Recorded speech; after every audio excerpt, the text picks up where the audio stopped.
ትጨምራለህ ሌላ። ለራስ መብቃትና ለሰው መብቃት ይለያያል። ታዲያ ትክክለኛ የስኮላር አካሄድ የምትከተለው ማናት? ትክክለኛው የትምህርት አካሄድ የምትከተለው ማናት? ኦርቶዶክስ ተዋሕዶ ቤተክርስቲያን ናት። ሎጂካሊ ትክክል አይደለ? አንድ ሰው ከኦል ሰቀለ ማለት የግቢውን ዋንጫ በላ ማለት ለሰው መትረፍ ይችላል ማለት ነው። አንዳንድ ጊዜ አታዩ? ለራሳችሁ የምትሆኑ ሰዎች ግን ሰው ለማስረዳት የሚከብዳችሁ ሰዎች የላችሁ? እኔ ለራሴ በቂ ነኝ፣ ለራሴ አውቄዋለሁ፣ ግን ሰው ማስረዳት ግን አልችልበትም ምንል ሰዎች የለም። ለርሰው ለራስ መብቃት ለሰው መብቃት ይለያያል። ለራስሽ እኮ አውቃል፣ ለራስ እኮ አውቃል፣ ተገንዝበዋል፣ ምንም አያነቃንቅም። ግን ሌላን ሰው አሳምኖ ለማምጣት ግን አቅም አይጠይቅም። ተጠያቂ ሊቅ ለመሆን በትነህ አስረድተህ ያላመነውን ሰው ጥያቄ ሁሉ ፈተህ ያንን ሰው ወደዚህ ለማምጣት ግን እውቀት ላይ ተጨማሪ አይጠይቅም? ይጠይቃል። ለራስ መብቃት ለሰው መብቃት። ለዛ ነው ቤተክርስቲያናችን ብሉይ የተማረ መጋቢ ብሎ የተባለ በሙሉ ብሉያትን አያስተምርም። 5 ዓመት ተምሮ ሐዲሳት መምህር አይባልም።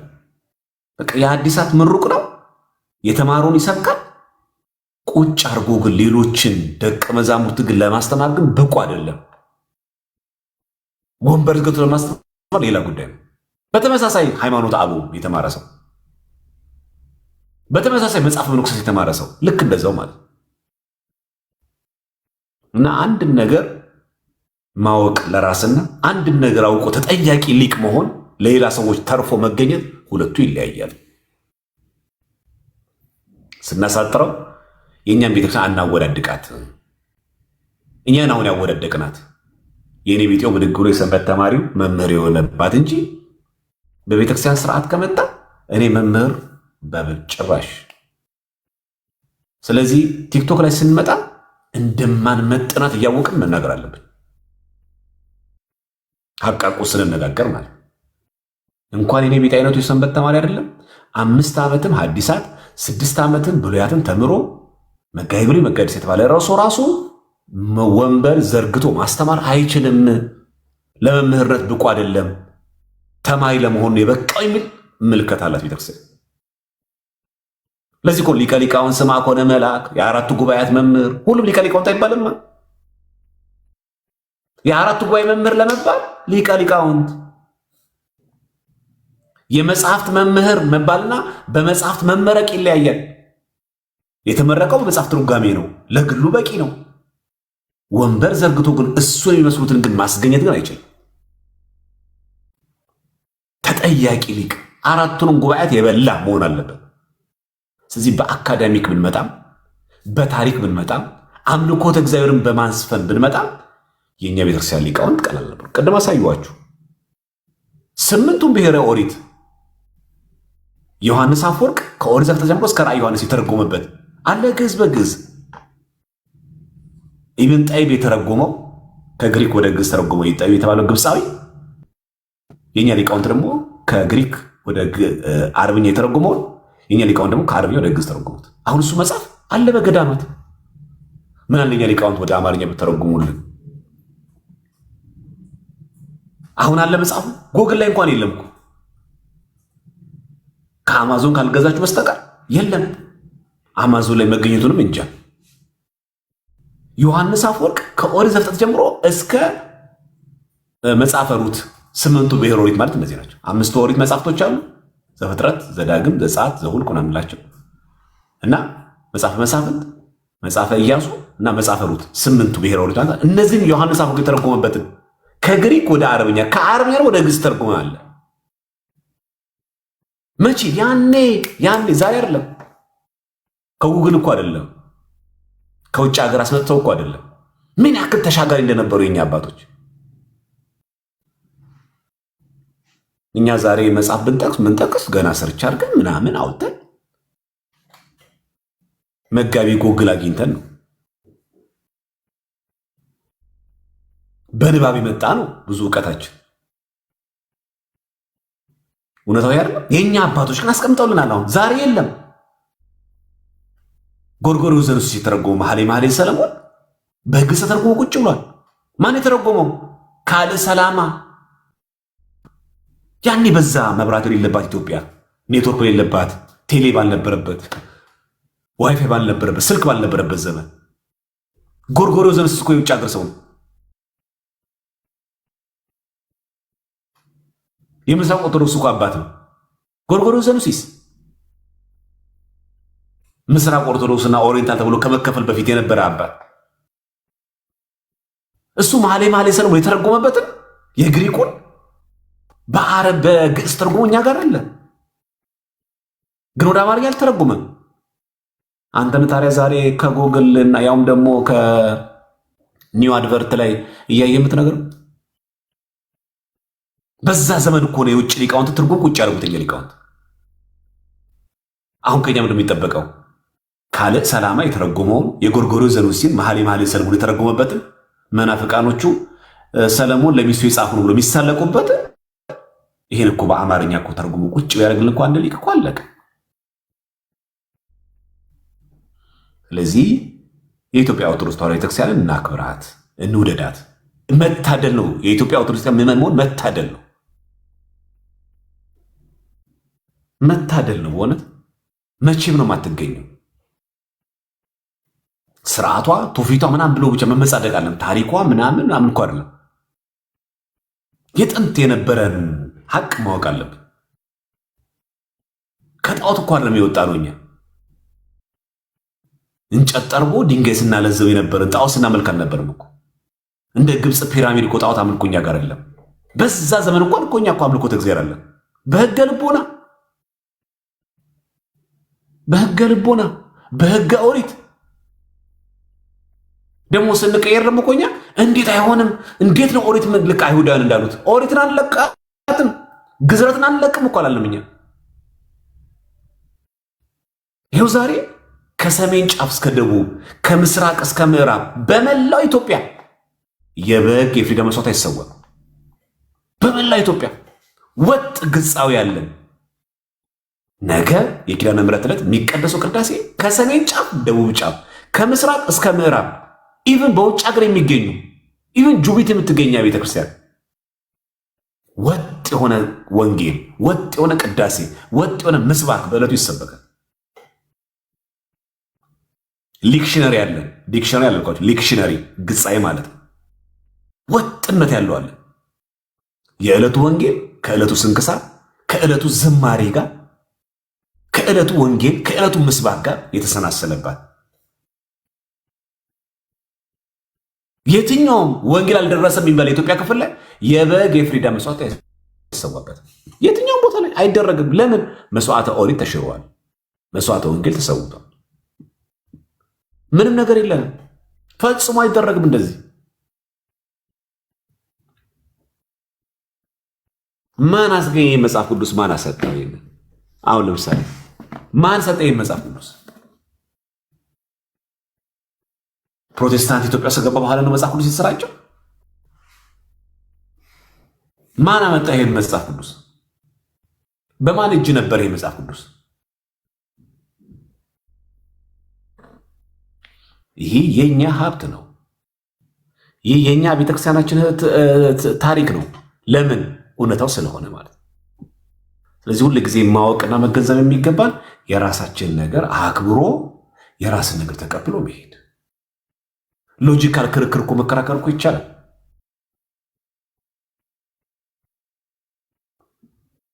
ስልሳ ስድስቱ መጽሐፍ ቅዱስ ሚሉት ማን ሰጣችሁ? 66ቱ መጽሐፍ ቅዱስ ማን ያጸደቀው?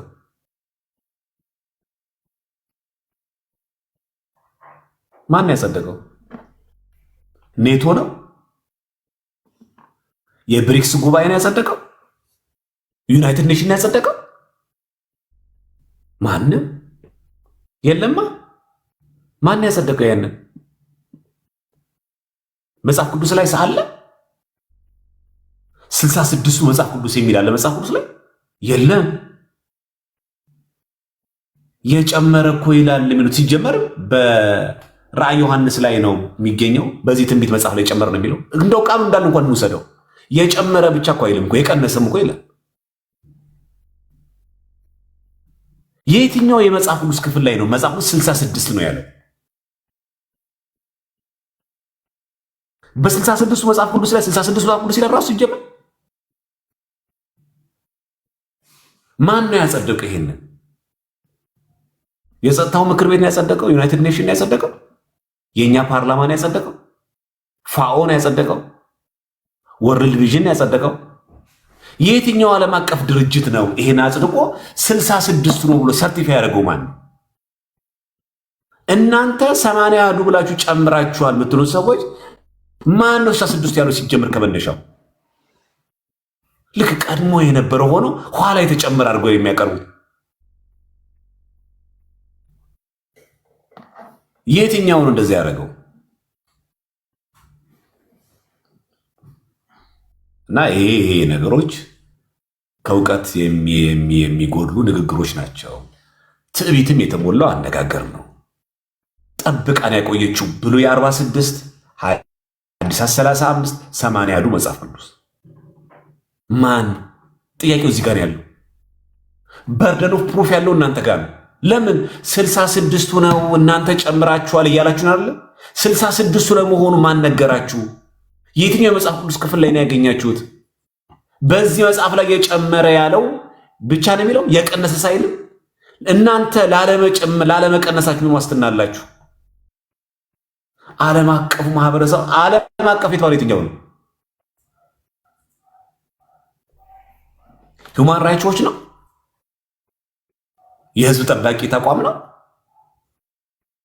የትኛውን ዓለም አቀፍ ተቋም? መጽሐፍ ቅዱስን 66ቱ ላይ ያጸደቀው ዓለም አቀፍ ተቋም የትኛው? ሁለተኛው ደግሞ ጥያቄ ብሉይ ኪዳን እንደተጠርዞ ሐዲሳን ለብቻ ሆኖ መች ተጠርዞ ተቀመጠ? መች ተቀመጠ? እንደዚህ ሙስሊም አይደላችሁ መቼስ ዱብ ብሎ ከሰማይ ወረደ እንደ ቁርአን አትሉንም። ማቴዎስ ወንጌል ሲጽፍ የማቴዎስ ወንጌል ርዕስ የሰጠው እሱ ራሱ ነው።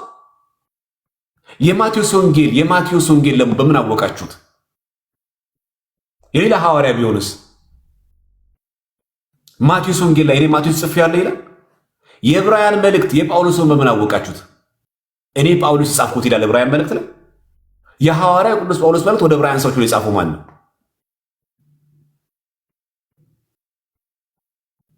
ሌላ ሐዋርያ ጽፎትስ ቢሆን? ስለዚህ አሁን በጣም ቀላሉ ጥያቄ ምን ታውቃላችሁ? በመጽሐፍ ቅዱስ የሚከራከር ፕሮቴስታንት ስታገኙ በጣም ትደነቃላችሁ። በምን ግራውንድ ይከራከራል አንድ ሰው? አንድ ሰው እኮ መከራከር 66 ጽፎ ቢሆን ኖሮ ይኸው 66 መጽሐፍ ቅዱስ ይላል እናንተ ጨምራችኋል ለማለት እኮ ይመችል።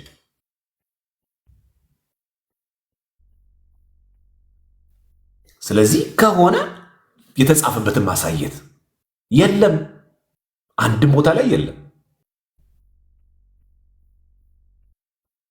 ሁለተኛ ማቴዎስ ወንጌል የማቴዎስ ወንጌል መሆኑን በምንድን ነው ያወቁት? እኔ ማቴዎስ ጽፌያለሁ አይልም። እኔ የዕብራውያን መልእክት ጽፌያለሁ አይልም። በርደን ኦፍ ፕሩፍ ያለው እና ስለዚህ ኦርቶዶክስ ያለ ተሻውቃ አይገባም። 66 የትኛው 66 ይሆን? የጨመረ ይላል የቀነሰ ሳይልም። በዚህ መጽሐፍ የትንቢት መጽሐፍ ላይ የጨመረ የቀነሰ አይልም። የጨመረ ብቻ ነው የሚለው። ላለመቀነስ እኮ ማስተዋል የምታሳይ እኮ 66ቱ ነው። ይኸው እናንተ ጨመራችሁ ማለት እኮ አይመቻል።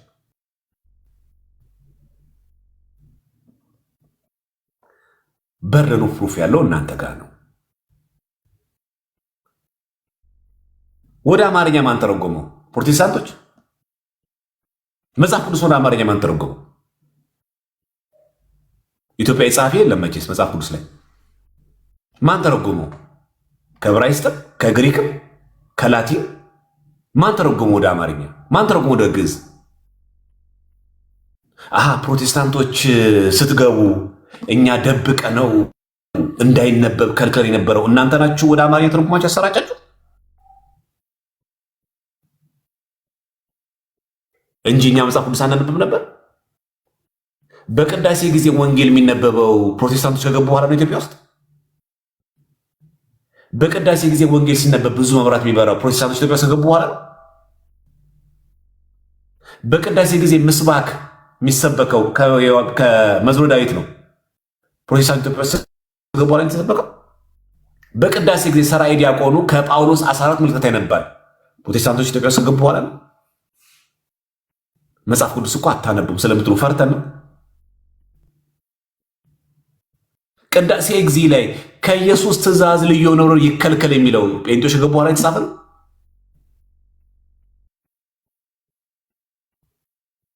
ኢየሱስ የሚለውን ስም አጠሩም ስላላችሁ ፈርተን የቀየርነው ነው። ቅዳሴ ጊዜ የለም ይሄ ቃል ከኢየሱስ ትእዛዝ ልዩ የሆነ ይከልከል፣ አምላካችን ሆይ እንደ ቸርነት ነው እንጂ ልላችሁ ያላለ።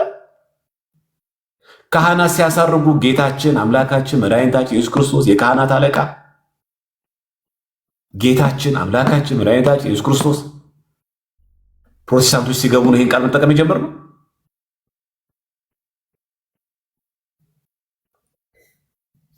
ለዚህ ነው በርደን ኦፍ ፕሩፍ እናንተ ጋር የሚመጣው። ለዚህ ነው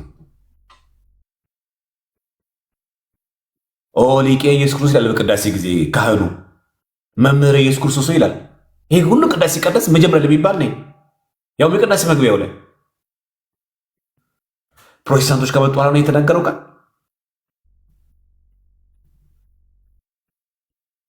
ስለዚህ እንደው ስታስቡት እንኳን ኢትዮጵያ ውስጥ እኮ አይደለም ይሄ እኮ በ14ኛው ክፍለ ዘመን እኮ ነው በአባ ጊዮርጊስ ዘጋስጫ ዘመን እኮ ነው ያለቀው። ማርቲን ሉተር ሳይነሳ ፕሮቴስታንት ኢትዮጵያ ሳይገባ እኮ አይደለም እዛው ጀርመን እንኳን ሳይነሳ ማርቲን ሉተር ገና ከካቶሊክ ሳይወጣ እኮ አይደለም ማርቲን ሉተር ገና ሳይወለድ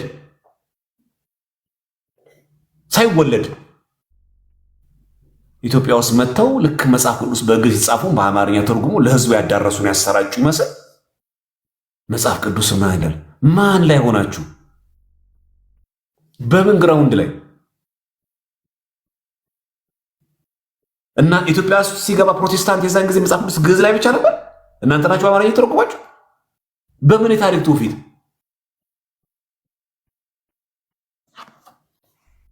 እናንተ ስትመጡ ነው መጽሐፍ ቅዳሴ ላይ ወንጌል ማንበብ የጀመርነው። ያውም ካህኑ እንደዚህ ገልጦ ከላይ ከመቅደስ ወደ ውጭ ሲወጣ እንደዚህ ገልጦ ማሳየት ገድል ነው ያ? ድርሳን ነው ያ?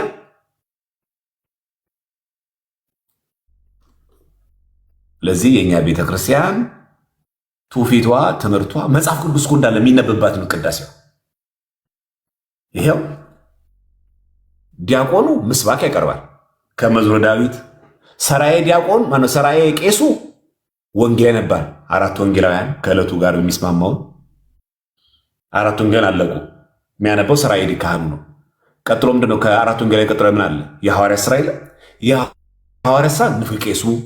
ምን ቀጠለ? ከሐዋርያት ሥራ ቀጥሎ 12 መልእክታት። 12 መልእክታት ሰራዬ ዲያቆኑ። ከዛ ቀጥሎ ምን አለ? ከ14ቱ የጳውሎስ መልእክታት ቀጥሎ የጴጥሮስ መልእክት፣ የዮሐንስ መልእክት፣ የያዕቆብ መልእክት፣ የይሁዳ መልእክት የለም። እነሱን ደግሞ ንፍቅ ዲያቆኑ። ራእይ ዮሐንስ የሚያነበው ማን? ንፍቅ ዲያቆኑ። አለቀ። መጽሐፍ ቅዱስ ሐዲስ ኪዳን አለቀ። በአንድ ቅዳሴ ላይ ሐዲስ ኪዳኑ አለቀ። መቼ እንደዚህ ማንበብ የጀመርነው? ፕሮቴስታንቶች ኢትዮጵያ ውስጥ ሲመጡ በየመንገዱ ወንጌል ሲሰብኩ ፈርተን ኢየሱስን አትናገሩም ስላሉን ቀይረ ነው። በአንድ ቅዳሴ ላይ ወንጌል ሙሉ አለቀ። ከብሉይ ኪዳን መዝሙረ ዳዊት ለምንድን መዝሙረ ዳዊት የተመረጠው? መዝሙረ ዳዊት የጌታን ሰው መሆን አስቀድሞ የተናገረ፣ ሰው መሆኑን የመሰከረ፣ ጥምቀቱን፣ እርገቱን፣ ዳግም ምጽአቱን የተናገረ። ስለዚህ ጠቅላላ አድርጎ ብሉይ ኪዳንን የሚወክለው መዝሙረ ዳዊት ስለ ምጽአቱ ቢባል፣ ስለ ልደቱ ቢባል፣ ስለ ትንሣኤው ቢባል፣ ስለ ስቅለቱ ቢባል፣ ስለ እርገቱ ሲባል፣ ስለ ደብረ ታቦር ብናነሳ ምስባክ ከዳዊት አያጣው። ዲያቆኑ ምስባክ ይላል። ከዛ ይላል የጌታችን የኢየሱስ ክርስቶስን ቅዱስ ወንጌል ቁማችሁ አድምጡ አይልም ዲያቆን? ኧረ ተው ፕሮቴስታንቶች ተው፣ ግፍ ነው። ስፔሻሊ ኦርቶዶክስ ነበር የምትሉ ሰዎች ግፍ ነው። መጽሐፍ ቅዱስ አይነበብ ነበር ስትሉ ግፍ ነው። ተዉ። ዜናሁ ለእግዚእነ እያለ ሲያዜም ዲያቆኑ ሰምታችሁ ተዉ። የጌታችን የኢየሱስ ክርስቶስን ቅዱስ ወንጌል ቆማችሁ አድምጡ አይልም? አሁን የተቀየረው ይሄ ቃል እናንተ ተሐድሶ ከሆናችሁ ላይ የተቀየረው ይሄ ቃል ከዛ በአብይ ዜማ አይልም? ራሱ ቅዳሴ ያዘረ በአብይ ወንጌል ይበል አይልም? ሚላል ወንጌል ሲነበብ እጅግ ብዙ መብራት ይብራ አይልም? ወንጌል ብርሃን ናታ እንጂ እኮ መብራት አምፖል የለም ብለን እኮ አይደለም። መስቀል ይዞ አላያችሁ? ካህኑ ጧፍ ይዞ መብራት ወንጌል ሲያነብ አልሰማችሁ? የሐዋርያት ሥራ ንፍቅ ቄስ ሲያነብ አልሰማችሁ? የጳውሎስ መልእክታትን ሰራይ ዲያቆኑ ሲያነብ አልሰማችሁ? ከጳውሎስ መልእክታት ወደዚህ ያሉትን የዮሐንስ መልእክት፣ የጴጥሮስ መልእክት፣ የያዕቆብ መልእክት፣ የይሁዳ መልእክት፣ ራእይ ዮሐንስን ንፍቅ ዲያቆኑ ሲያነብ አልሰማችሁ? አንቦ ሲጨርስ ወንድሞች ሆይ ዓለም አትውደዱ፣ ዓለም ሁሉ ኃላፊ ጠፊ ነውን አላለ?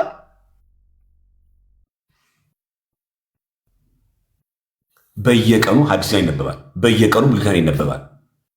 መጽሐፍ ቅዱስ በየቀኑ ቅዳሴያችን ላይ ያለ። ስለዚህ አንድ ሰው ቅዳሴ ከዓመት ዓመት አስቀደሰ ማለት መጽሐፍ ቅዱስ አወቀ ማለት ነው።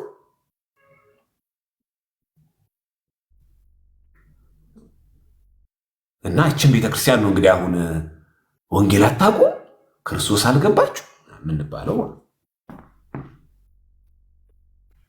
የአንተን ስም ሰምቶ ሞት ይደንግጥ፣ ቀላያት ይሰንጠቁ፣ አለማመን ይራቅ፣ ወንጀለኛ ይቸገር። የአንተን ስም ሰምቶ የማን የጌታ ኢየሱስ ክርስቶስ ስም አለ? ሀብዳፌ ነፍሳ ያልሰማችሁም የቅዳሴ ዲዮስቆሮስ አሁን አቤቱ የሁሉ ጌታ ነህ፣ አሁን አቤቱ የሁሉ መድኃኒት ነህ፣ አሁን አቤቱ ሁሉን የምታድን ነህ። እንደዚህ እያለች የልጅን ስጋ ከኛ ስጋ ጋር አንድ እንዳደረግ፣ የአንተን መሲህ ከኛ ስጋ ጋር አንድ እንዳደረግ አንተን መፍራትን በልቦናችን ጨምር፣ በጎ አምልኮትን በልቦናችን ጨምር።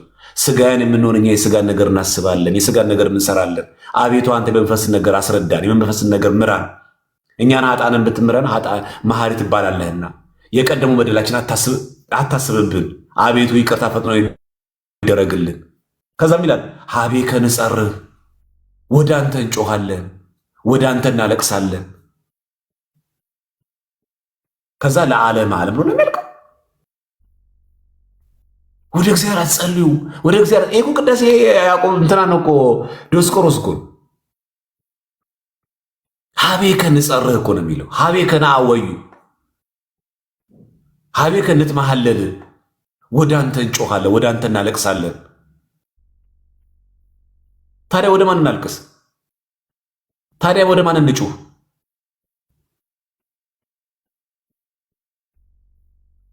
በሰሞኑ እንዳያችሁት ቪዲዮ ሬጌ እናርገው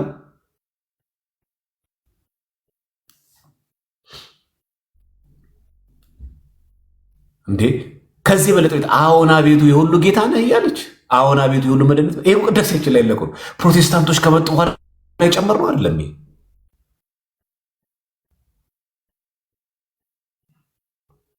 እና ይሄ የቤተክርስቲያናችን ሀብት ነው። ይሄ የቤተክርስቲያናችን ስለዚህ ኦርቶዶክስነት መታደል ነው። የኢትዮጵያ ኦርቶዶክስ ምዕመን መሆን የሚያስመካ ከሆነ መመካት ያለባቸው በዚህ ነው። በጎሳ በብሔር በጎጥ በእውቀት በዝና ሳይሆን መመካት ካስፈለገ በሃይማኖት መመካት ያለብን። አያመጻድቅም እንጂ መመካት ካለፍ በተለይ የኢትዮጵያ ኦርቶዶክስ ምዕመን መሆን መታደል ነው። አይገርምም? የነገ 16ኛ ምሕረት ታስቦ መዝሙር አለ ከዳዊት ማን ነው ከዱጎ ከያሬድ የወጣ መዝሙር አለ። ከነገ ዕለት ጋር የሚስማማ ወንጌል አለ። ከነገ ዕለት ጋር የሚስማማ የጳውሎስ መልእክት አለ። ከነገ ዕለት ጋር የሚስማማ የሐዋርያት ሥራ ጠቅሳለን።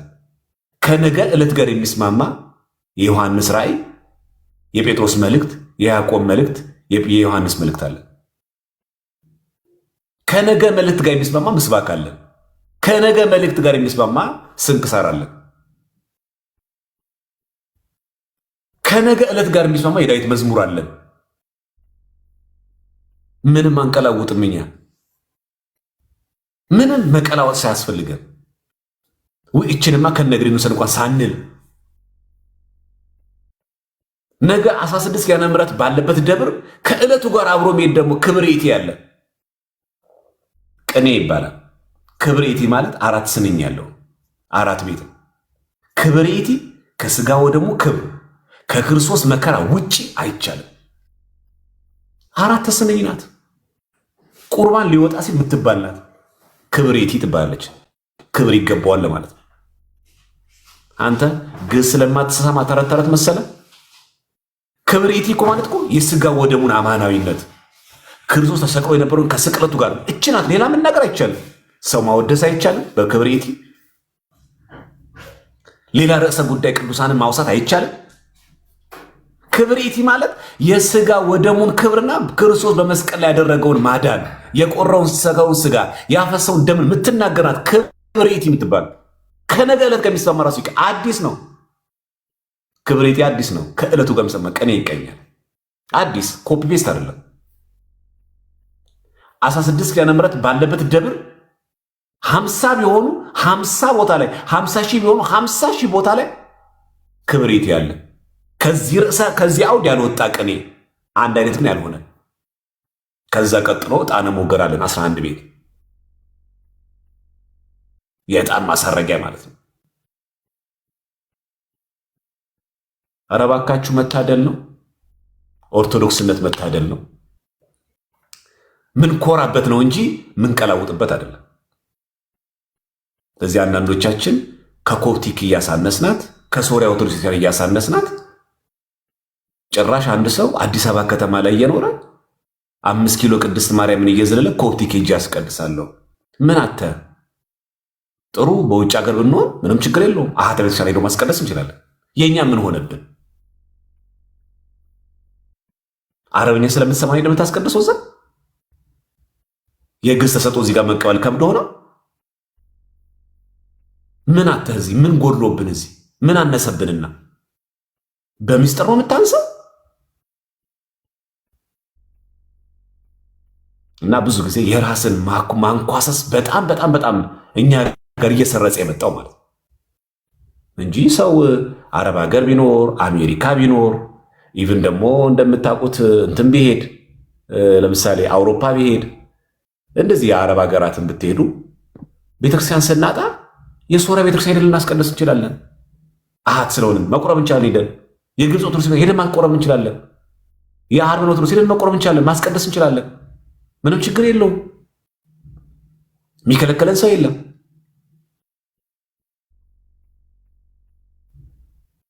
ግን አዲስ አበባ ሰው ከተማ ላይ እየኖረ ኮፕቲክ ሄጄ ነው ማስቀድሰው እሑድ እሑድ ቀን ማለት ምን ማለት ነው?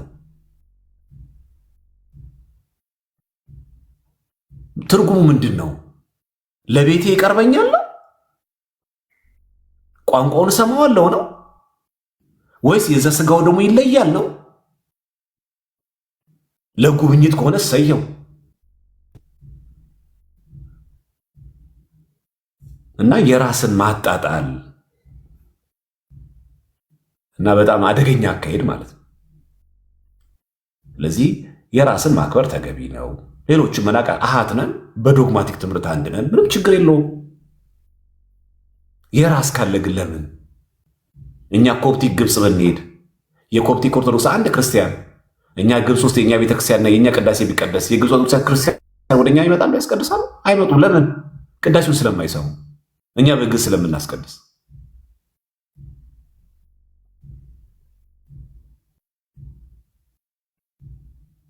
እኛ ግን ሁል ጊዜ ናፋቂ ነን የውጭ እና ይሄ ተገቢ አይደለም። በቃ በተቻለ መጠን እንትኑን ለመልመድ እንግሊዝኛውን ለምደን ለንጽጽር በምንሮጥበት በዛው ልክ የኢትዮጵያ ኦርቶዶክስ ቤተክርስቲያን ንባባትን በዛው ልክ ደግሞ ማጥናት፣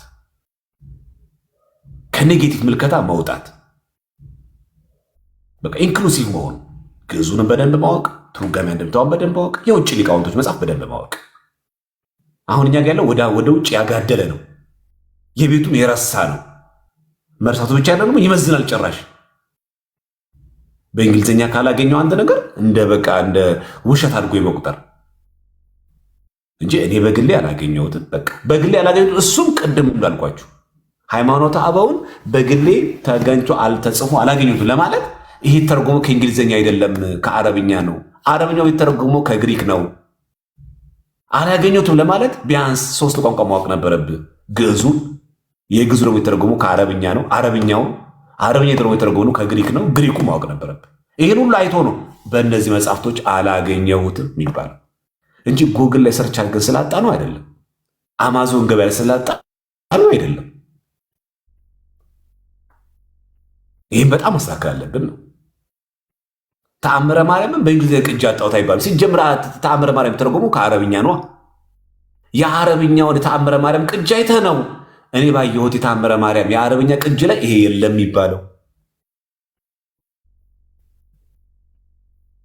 ልክ እንደዚህ ስናጠና እንደዚህ በደንብ አግተን ነው የለም ለማለት ራሱ አውቀን አንብበን ነው የለም ማለት ያለብን። በግሌ ራሱ የለም ለማለት ስለዚህ የተጻፈበት እናት ቋንቋ ምንድነው? ግሪክ፣ ቀጥሎ አረብኛ፣ ቀጥሎ ግዕዝ፣ ከዛኛ እጅ ይኸው ሃይማኖት አበው አማርኛ ላይ አገኛል። ይህን ሁሉ ሂደት ከሄድን በኋላ ነው እንዲህ ነው ተብሎ የሚተረታ። ውዳሴ ማርያም ከኔ ተረጎሙ ከሶሪያ ከሶሪስት ቋንቋ ከሶሪስት ወዴት? ወደ አረብኛ፣ ከአረብኛ ወዴት? ወደ ግዕዝ።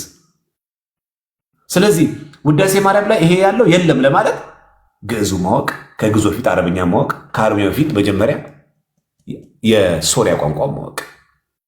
በሶሪያው ኤፍሬም ሶሪያዊ በጻፈበት የሲሪክ ቋንቋ ይህ ቃል የለም ተቃለቀ። ሲተረጎም እንዲህ ብሎ ይመጣል እና አንድ ነገር የለም ለማለት በዛ ቋንቋ ስፔሻላይዝ አድርገን በዛ ቋንቋ ያለን እውቀት ሄዶ ርቆ ሄደን ስናጣው በዛ ልክ መተንተን ይቻላል። ይሄው እንደዚህ አግኝቻለሁ በዚህ አላገኘሁም ይባላል። ሁለተኛ በዛ መጽሐፍ ራሱ ሳናገኝ ስቀራሱ ቅጆች ደግሞ አይነቶች አሉት።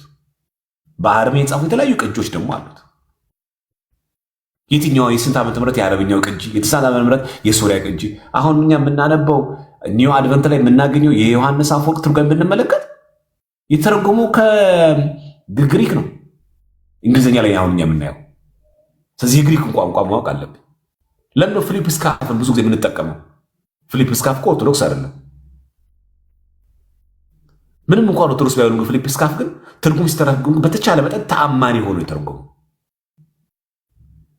የዮሐንስ አፈወርቅን ከግሪክ ሲተረጉም ተአማኝ ሆኖ ሳይቀይር ሳይለውጥ ስለተረጎመ ብዙ ጊዜ የፊሊፕ ስካፍን ትርጉም እንጠቀማለን። ከዛ ይኸው ኒሲን ኤንፒ ኤን የምንጠቀው ለዛ ነው። ኒሲያን ፖስት ኒሲያን ፋዘርስ፣ አንቲ ኒሲያን ፋዘርስ። ስለዚህ በደንብ አድርጎ መጽሐፍቶቹን በሚገባ አውቀን መናገር አለብን እና የፈረንጅ ልክፍት እንዳያገኘን በራሳችን እውቀት ላይ መቆም አለብን። በቃ በራሳችን ላይ እንቆም በቃ።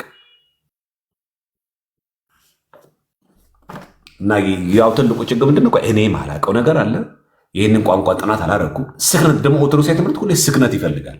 እርጋታ፣ ምጥጥ ማለት፣ ያዝ ማለት ይጠይቃል።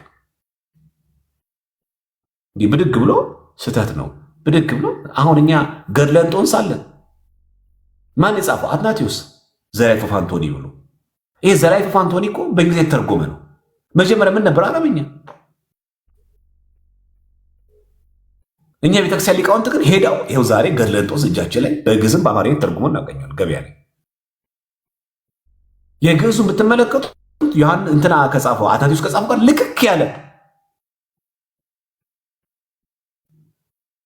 ስለዚህ በዛኛው ላይ አላገኘሁትም ለማለት አንድ ሰው መጀመሪያ ግዕዙን ማወቅ፣ ግዕዙን ያወቀ ሰው መጀመሪያ ግዕዙ የተረጎመው ደግሞ ከአረብኛ ሰው ነው። የአረብኛውን ማየት፣ የአረብኛ ቋንቋ እውቀት፣ ይሄን አድርገን ነው አላገኘሁት። የአረብኛ ነው የትኛው ቅጅ ላይ የስንተኛው ዓመተ ምህረት ላይ አግኝተን ብዙ ቨርዥኖች ስላሉ ይሄ ሁሉ ከተደረገ በኋላ ነው እኔ ላገኘው አልቻልኩም ወደሚል ነገር የሚመጣው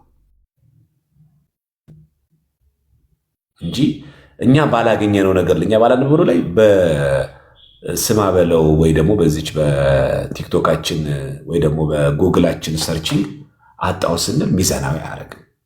እና በደንብ አድርጋችሁ ለማንበብ ሞክሩ። የራሳችንን ታሪክ አናወላድቅ። ዛሬ ውጮች የሚፈልጓት እቺ ቤተክርስቲያን እንድጠፋ ነው። የዚህ ሁሉ የሰማዕትነቱ የዚህ ሁሉ የኢትዮጵያ እንደዚህ መፍረሱ ምን በሙሉ ዋናው ታርጌቷ ማናት? ቤተክርስቲያን ናት። አንገቱ ላይ ክር ያሰረ አማራ የሚባልበት ምክንያት ዋናው የተፈለገችው ቤተክርስቲያን ናት። የጎሳ የብሔር ጉዳይ አይደለም። አማራ ክልልም እኮ ሄደው እኮ ያ ይሄ ሃይማኖት ያንተን እኮ አይሉትም፣ ከግብፅ ያመጣ ይሉታል። ለግብፅም እኮ አይመሯትም። እሷም ነገ ደግሞ የግሎባላይዜሽን አካል እንድትሆን ያደርጓታል። እና ሰው ይመስለዋል አንገቱ ላይ ክር ያሰረ የብሔር ጉዳይ አይደለም። ከሌሎቹ ከአማራ ክልል ውጭ ያለውን በሙሉ አንገቱ ላይ ክራ ሰው በብዙ መንገድ ዋናው ጥቃት ዓላማዋ ኦርቶዶክስ ተዋሕዶ ቤተክርስቲያን ማጥቃት እንጂ ሰው እኮ የሚጠመቀው አማራ ላይ ያረጉት ነው የሚሉ ሰዎች አማራ ሲጠመቅ ምን ሊሆን ነው? አማራ ክልል ላይ ልጆች ሲወለዱ በ40 በ80 ቀን አይጠመቁ? አማራ ናቸው በትውልድ ምን ሊሆኑ ይጠመቃሉ? ታዲያ እነሱ አይፎን አይደሉ ፕሮማክስ አይሆኑ ምን ይሆናሉ? ስኩዌር አማራ ስኩዌር የለም፣ ጎጃሜ ስኩዌር የለም፣ ጎንደሬ ስኩዌር የለም፣ ወሎዬ ስኩዌር የለም። የግብፅ ኦርቶዶክስ ቤተክርስቲያን ታጠምቃለች ህፃናትን። አማራ ነው የሚሆኑት? እሺ ከኛም ወተን ራሱ ግሪክ ተመልከቷት፣ መለካዊ ናት። ግሪክ ሴቱንም ወንዱንም በ40 ቀን ተጠምቃለች ህፃናትን። የግሪክ ኦርቶዶክስ ክርስቲያን ሲጠመቅ አማራ ነው የሚሆን? ፋላሽ የስደው ራሱ ማለት ሆን ብሎ የሆነ ብሔረሰብ ከኦርቶዶክስ ቤተክርስቲያን ለማፈንቀል የሚያጠምቁ እኮ እንዲል ሊያደርጉ ፈልጎ ነው ብሎ ተፈልጎ እንጂ ሌላ ምንም ዓላማ የለውም። ስለዚህ በዚህ ሁሉ ጠላት ባለንበት እኛ ደግሞ እዚህ ቲክቶክ ላይ ያለን ሰዎች ደግሞ የእኛን ቤተክርስቲያን ትርጓሜና አብነት መምህራን እያወላደቅ ነው ገደል ስንከታ በእንቅፋ ግጭው ደግፍ ነው የሚሆን።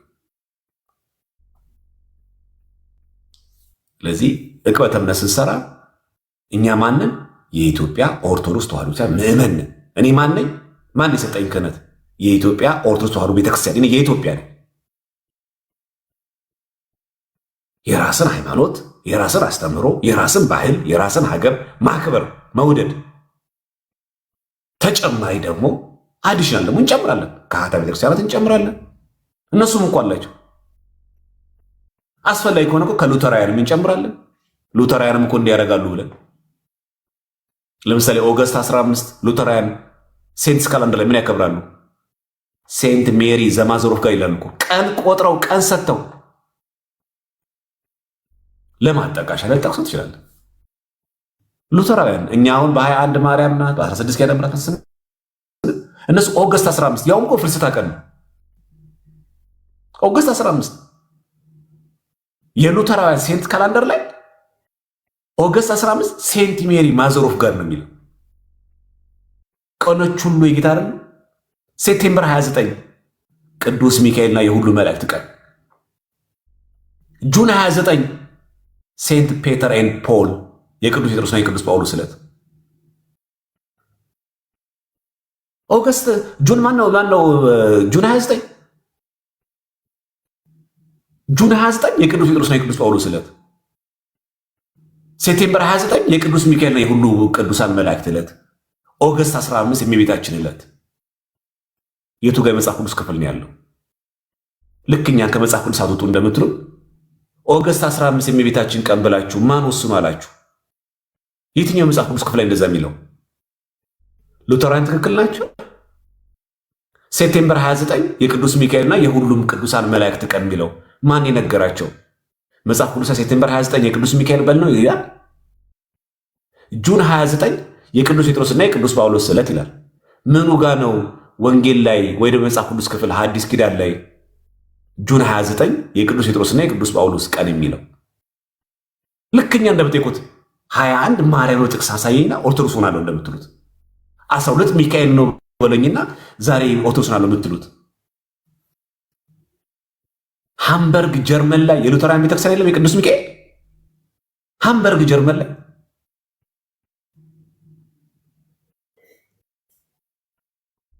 ያሁን ደግሞ ሃምበርግ ጀርመን ብላችሁ እዚህ ያላችሁ ኦርቶዶክሳውያን ሃምበርግ ጀርመን ብላችሁ ሴንት ሚካኤል ሉተራን ቸርች በሉት። መግቢያው ቅጽረ ቤተክርስቲያን መግቢያው በር ላይ በትልቁ ቅዱስ ሚካኤል ሰይጣንን ሲረግጠው የሚያሳይ ተቀርጾ አለ። አለት በእብነ በረድ ስዕል አይደለም የተቀረጸ። ምን እንደሚለው ማናቸውም የተቀረጸ ምስል ለአንተ አታድርግ እኮ ነው የሚለው። ከዛ አትስገድላቸው፣ አታምልካቸው ይቀጥላል። ግን አታድርጋለሁ። እነሱ ግን ምን እያሉን ነው? አይ ለመማሪያ እኮ ችግር የለው። ለመማማሪያ ጣዖት ችግር የለው።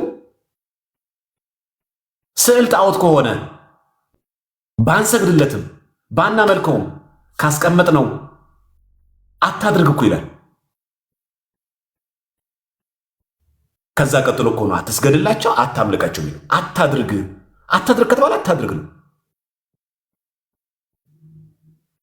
ስለዚህ እዚህ ያላችሁ ፕሮቴስታንቶች የሐምሌ ገብርኤልን ከምትጮሁ መጀመሪያ እዛ ሄዳችሁ አስቁም፣ ወይ አፍርሱት፣ ወይ ሉተራን ተሳስታችኋል በሏቸው። እኛንም የገነባ ነው ደብተራ ይሏል። ገነባው መቼስ ጀርመን አክቲቭ ቸርች ነው። ነገራችን የተዘጋ ቸርች አይደለም። በነገራችን ላይ የሉተራን አክቲቭ ቸርች ነው ሃምበርግ ቸርች። ያውም ደግሞ መግቢያው በረበት ትልቁ በቅዱስ ሚካኤል። ሊቨርፑል ላይ የሐዋርያት ቤተክርስቲያን የለም። የአንግሊካን ቸርቾች ሊቨርፑል ሲባል ብዙ ወጣት የሚያውቀው ኳስ ጨዋታ ነው። ግን ሊቨርፑል የምትባል ከተማ ላይ የሐዋርያት ናትናኤል ቅድም የተማማርነው ሐዋርያ የክሱ ቤተክርስቲያን የለም። የሉተራውያን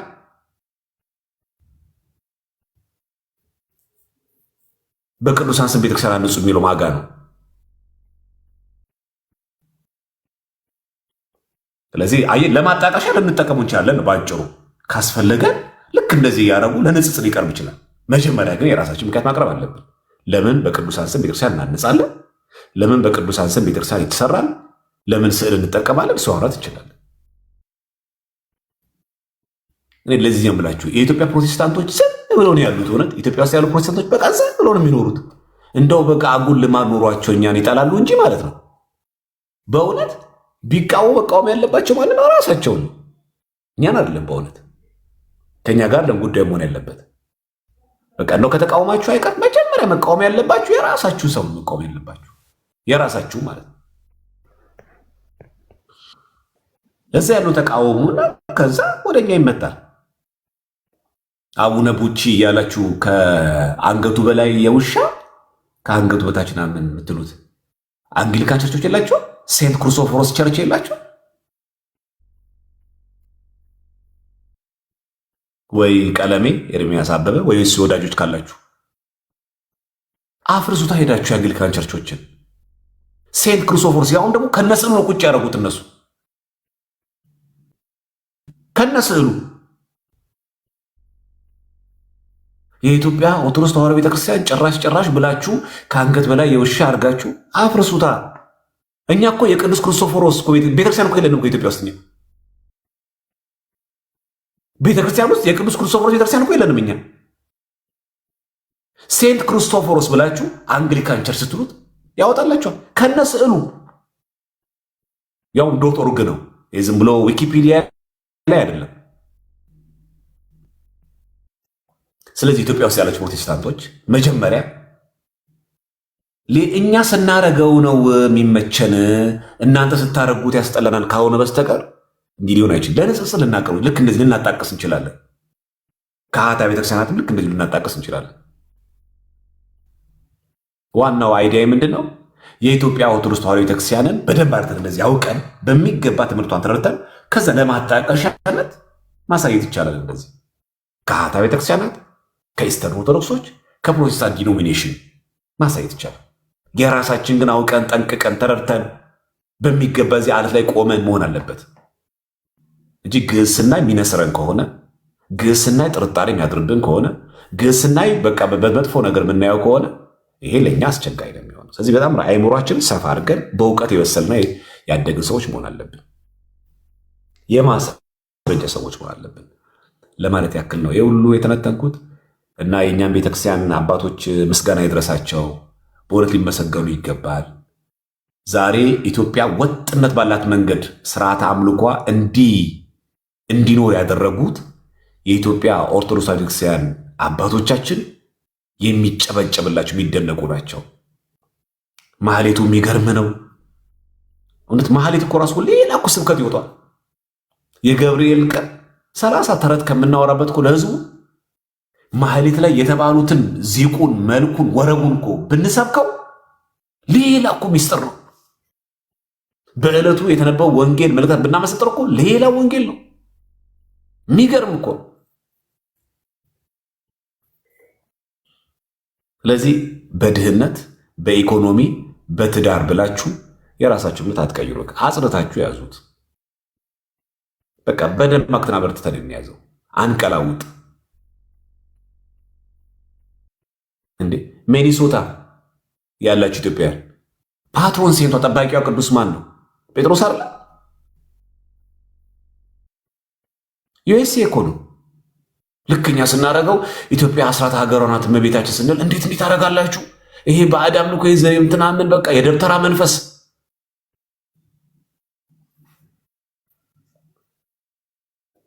ግሪክ ፓትሮን ሴንቷ ማን ነው? ቅዱስ ጳውሎስ አይደል? እኛን የሰየምነው ስያሜ። ስለዚህ የራስን ባህል፣ የራስን ሃይማኖት፣ የራስን አስተምህሮ በሚገባ ጥንቅቅ አድርጎ አውቆ ለንጽጽር ሌሎቹን ለማዳን ልንጠቅሰው እንችላለን። ስለዚህ አንድ ሰው መጥቶ አሁን የገብርኤል ቀን እንዲህ በቃ ዘንበላችሁ እንዲህ ስዕል ይዛችሁ የገብርኤል እንዲህ ብላችሁ ምን ዘምሩ ታቦት ጣዖት እያወጣችሁ ካለ ሄድና ሃምበርግ ላይ የቅዱስ ሚካኤል ፊት ለፊት ላይ የተቀመጠውን ሴጣንን ሲረግጥ የሚያሳየውን ያንን አለት ያንን የተቀረጸውን እምነበረድ እስቲ አፍርሰው እስቲ ጣዖት ነው በል። ሁለተኛ ከአለቱ ባሻገር በቅዱስ ሚካኤል ስም ቤተክርስቲያን አንጾ ፕሮቴስታንት መሆን ይቻላል? አለ ይኸው ሃምበርግ ሉተራውያን የቅዱስ ሚካኤል ቤተክርስቲያን ያለው በቅዱስ ሚካኤል ስም ነው ቤተክርስቲያኑ ያለው። ሰው እኛ የምናደርገው እኛን የገነባ ነው፣ እኛን ያዋጣ ነው። በመልአክ ስም ቤተክርስቲያን ማነጽ ይቻላል? በመልአክ ስም ሴጣን ሲረግጠው አለት ፈልፍለ በእብነ በረድ መቅረጽ ይቻላል? ይቻላል። መጽሐፍ ቅዱሳዊ ነው። ይቻላል ወይስ እናንተ ስታረጉት ነው የሚያንገሸግሸን ነው? ስለዚህ የራስን አክብሮ መጠቀም በጣም ተገቢ ነው። እዚህ ያላችሁ ኢትዮጵያውያን ሰዎች አትቀላውጡ። በቃ የራሳችን እምነት አለን፣ የራሳችን አስተምሯለን። ኮራ ብለን ማህሌ ስንቆም ሳናፍር፣ አንገታችን ላይ ክር ስናስር ሳናፍር፣ ነጣ ለብሰን ስናስቀድስ ሳናፍር፣ በቃ አንመጻደቅም፣ አንገትም አንደፋም። የኛ ወይ ይሄ ነው።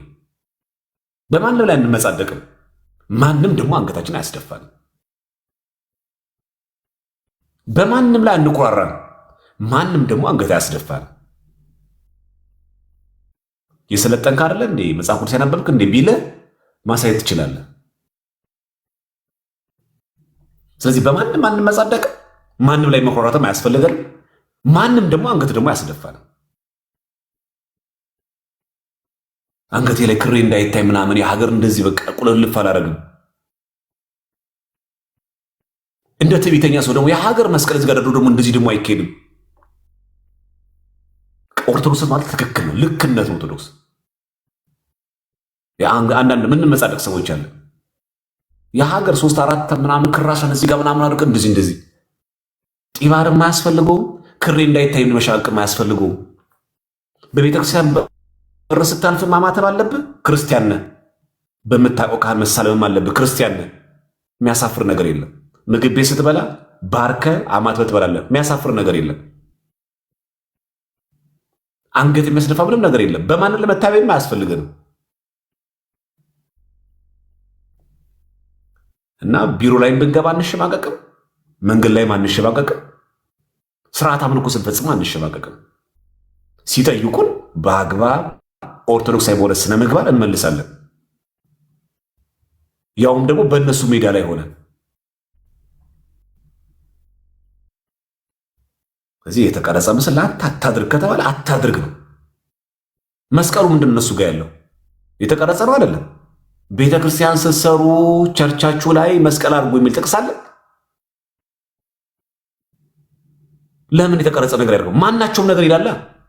የተቀረጸ ምስል በላይ በሳል በታች በምድር በማናቸውም አታርግ ነው የሚለው።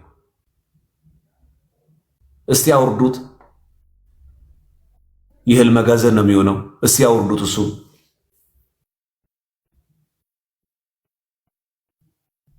እና ማናቸውም ከተባለ ማናቸው ነው በቃ ስፔሲፊካሊ መስቀል ወጥቶ አይው ቤተክርስቲያን አራት ታደርጋላችሁ ለቤተክርስቲያን አርማነት ያገለግላል የሚል ጥቅስ አለ? የለንም። አይ ለመለያ እኮ ነው እንደዚህ። ማን አለ? ማን አዘዘ? ለመለያ የሚል ማን አዘዘ?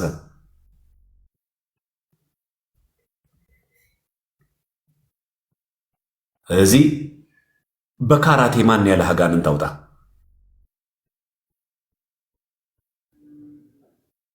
ማን አዘዘ? የትኛው ሐዋርያ ነው ካራቴ እጁን እግሩን እየሰረዘረ ያወጣው? ስለዚህ በሚሰራብን ድራማ የድራማው አካል ከሆናችሁ የሚያሳዝነው እናንተ ራሳችሁ ናችሁ። 17 አይሱዚ ጫት እቅም ነበረ። 18 አይሱዚ አረቄ ጠጣ ነበረ። ድራማ አትስሩ። በቃ ራስ ቀጥ ብለህ ቆመህ ኦርቶዶክስነትን አክብረ ሳትጠጣ ሳትገለብጥ የዋልያም ይሁን የዳሽን የማንም ቢራ ስፖንሰር መጫወቻ መዛለቂያ መሆን የለብን። የመጣኸው የቅዱስ ገብርኤልን ክብረ በዓል ልታከብር ነው። በዓሉ በቤተክርስቲያን ማክበር፣ ስትበላ በመጠን ስትጠጣ በመጠን። የማንም የቢራ ፋብሪካ የስፖንሰራቸው የገንዘባቸው ምንጭ አንተ ሆነ የምሰክርበት የምትጣበት የለም። ኦርቶዶክስ እንደዚህ አይደለም። በዓሉ ቤተክርስቲያን ነው፣ የሚከበረው ቤተክርስቲያን ነው። ጉባኤ ተዘጋጅቷል። ጉባኤ መማር ነው። ደክሞሃል፣ አርፈህ ተኛ። ሩምህ ዘመድ ጋር ከመጣ ዘመድ ጋር ተኛ። ክለብ እያደርክ ጭፈራህን ከጨረስክ በኋላ ኦርቶዶክስ እያለሁ ጠጪ ነበርኩኝ ለገብርኤል ባሉ ላይ ስመጣ ጓደኞቼ ጋር አታሳበበሰው። ጓደኞቼ እንደዛ ነበሩ፣ ይጠየቃሉ በግላቸው። ጓደኞች በረኪና የሚጠጡ በረኪና ትጠጣለህ እንዴ አንተ? ስለዚህ የራስን ኃጢአት ራስን ተሸክመህ ሂድ። በቃ አለቀ። ማንም የሚገልብጥ መምህሩ የሚገልብጥ የኔታ የሚገልብጥ ጳጳሱ የሚገልብጥ ይጠየቃል። በግሉ በራሱ ይጠየቃል። የማንም የቢራ ስፖንሰር መጠጫ መስከሪያ አንተ መሆን የለብህም። በልክ ብላ፣ በልክ ጠጣ፣ ቤተክርስቲያን አክብር፣ ከቻልክ አስቀድስ፣ ስጋው ደግሞ ተቀበል፣ አክብረ ወደ ቤት ሂድ። ያውኑ ብዙ ጥያቄ ደግሞ አለብህ። ስንት ያልተስተካከለ ህይወት ጎዳና አለብህ። ስንት በግል ህይወት ችግር አለብህ፣ በፋሚሊ ችግር አለብህ፣ በስራ ቦታ ችግር አለብህ፣ በጤና ችግር አለብህ። ታውቃለህ አንተና እግዚአብሔር ያለ ግንኙነት ይህን ያክል ብር የሚያስረጭ ነገር የለም። ስንት ዓመት የለፋህበትን። አንቺም እህቴ ልክ እንደዛው የማንም ወንድ ስሜት ማራገፊያ መሆን የለብሽም። ንጽህናሽን ጠብቀሽ ክብርሽን ጠብቀሽ እጮኛ ቢኖርሽም ባይኖርሽም በአግባቡ በልኩ ቤተክርስቲያን ተገኝቶ ቅዳሴ አስቀድሶ ዝማሬ አቅርቦ ቅዱስ ገብርኤልን በቃል ኪዳን ጎብኘኝ ጠብቀኝ ብለሽ በዓመቱ በሰላም እንዲያደርስሽ ያው በበረከት አትረፍርፎ እንዲያደርስሽ መለመን ነው። ማህሌትም ክለብም አይሆንም አንድ ላይ። አቧራው ጨሰ ተብሎ ነይኔ የሚይም አይሄድም። በቃ ልክን ማወቅ ተገቢ ነው። ከጠበሉም አለውበት ከአረቄውም አለውበት ማለት አይቻልም።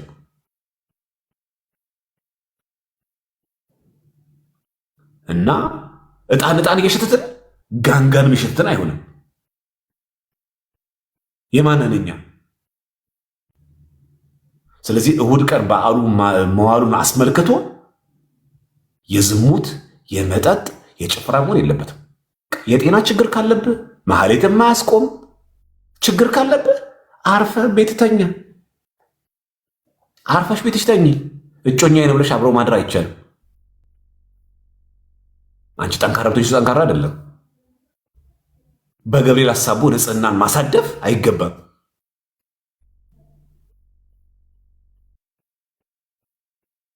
ገብርኤል ቁጡ ነው ምናምን ደግሞ የራሳችን ጸባይ አላስተካከልም። ደግሞ የገብርኤል ጸባይ ደግሞ እንገበግማለን።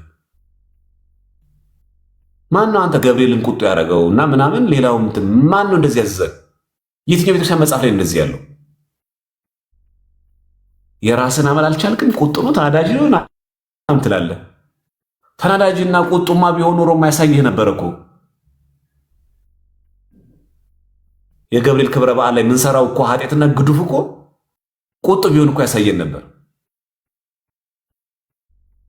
ገና ስንት ጉድና ጉድ ሰርተን ስንመጣ ቤቱ እዛው ልምሹ አድርጎ መቅረሱ ለበር ይጥለን ነበር።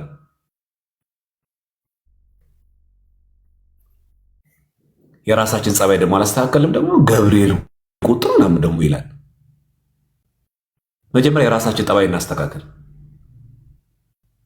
በምህረት በይቅርታ እግዚአብሔር አምላክ እድሜ እየሰጠን ነው፣ እንጠቀምበት። ስለዚህ ያንን ተጠቅሞ ማስቀደስ ቤተክርስቲያን መዋል ተገቢ ነው። በበዓላት አሳቦ በቤተክርስቲያን አሳቦ ጭፈራ ምናምን ተገቢ አይደለም። ከዚህ ከወጣቶች ህይወት ጋር በተያያዘ ከሱስ ከጭንቀት ከምናምን ጋር በተያያዘ ሌላ ጊዜ ወደ እንገባበታለን። አንዱ ምንሰራው ከአብርሽ ጋር ነው፣ ከስር የምታዩት ልጅ። ስለዚህ እሱ በሌላ ቀን እንገባበታለን። ፎሎ አድርጉት ልጁን። እግዚአብሔር ከፈቀደ በእነዚህ ቀናት ውስጥ የግንዛቤ ማስጨበጥ ስራዎች መስራት አለብን። እችም ምክንያት አድርጎ ደግሞ ሰው ጥርግርግ ብሎ እንዳይሄድ ማለት ነው። እችም ምክንያት አድርጎ ደግሞ የሚጠጣም አለ። እችም ምክንያት አድርጎ ደግሞ መልካም ወጣት ከሄድኩ በኋላ እንደዚህ ገባው የሚል ሰው ደግሞ አለ። እኛ ቅዱስ ጊዮርጊስ አሁን የምናከብራቸው ቅዱስ ኢየሉጣና ቅዱስ ቂርቆስ እኮ መልካም ወጣት እኮ አይደለም፣ ቅዱሳን ናቸው። ከጫት ከሲጋራ ብቻ የተላቀቁ መስሎ ነው። ከጫትና ከሲጋራ ብቻ እኮ አይደለም። ከዚህ አልፎ ቅዱስ ሆነው ከቅድስና አልፎ ሰማዕት የሆኑ ሕፃን ወእሙ ፈጸሙ ገድለውም ነው የምንለው። ስለዚህ ቤተክርስቲያን አንተ የምትፈልግ ለመልካም ወጣትነት ብቻ አይደለም፣ ሰማዕትም ጭምር ብትሆንላት። ከሲጋራ ብቻ አይደለም እኮ ከጫት ብቻ እኮ አይደለም፣ መልካም ስነ ምግባሮች እኮ ለምትፈልግ እኮ ቤተክርስቲያን ቅዱስ መልካም ወጣትማ ቂርቆስን ያው እናቱን እየጎተና የክርስቶስን አንካድ የሚል ከጫትና ከሲጋራ ብቻ መሰለህ እንዴ? ከአንደበቱ ክፉ ቃል አለመውጣት ብቻ መሰለህ እንዴ?